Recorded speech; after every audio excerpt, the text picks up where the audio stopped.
The question of the day is, how do you juggle teaching multiple kids at once?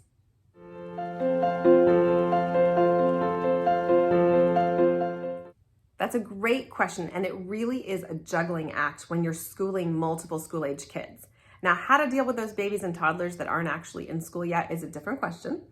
But this question is really when you have a first, a third, a fourth, and a seventh grader, how do you give them all the attention they need throughout the day for you to do that one-on-one direct instruction? First of all, you need to plan your curriculum carefully such that you have enough time to give them the one-on-one instruction they need. So that means usually for me that I have to choose my curriculum carefully so that I don't have too many mom-intensive things all at once in one school year. So if I am teaching a child to read, that has to be mom-intensive. So my other kids aren't gonna have as much mom-intensive work that school year.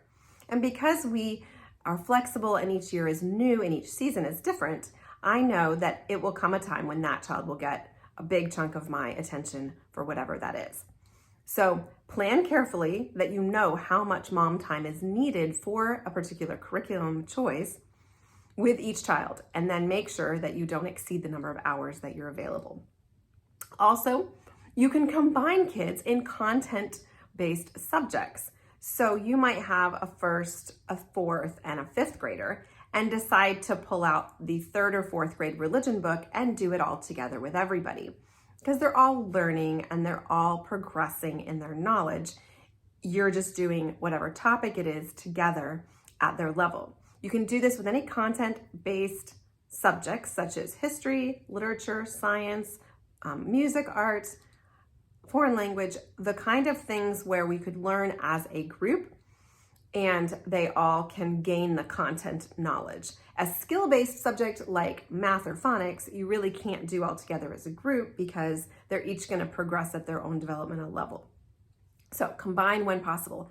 And then just be flexible. You may need to make a plan that is which child you work with at what time each day in which order, and take turns with working with them and flip-flop who gets to go first each day. But even though you make a plan, we know that life doesn't always go that way.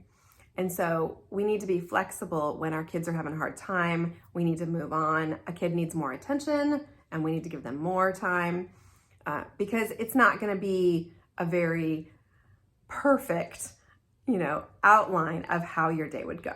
So you can combine where possible. If you can't combine, then you just take turns and you figure it out. But you definitely have to start with making sure that you have enough hours in the day to do the mom intensives that you need to do. And that might mean choosing less than ideal curriculum for a child for 1 year so that you can either give more mom intensive or give it to another child.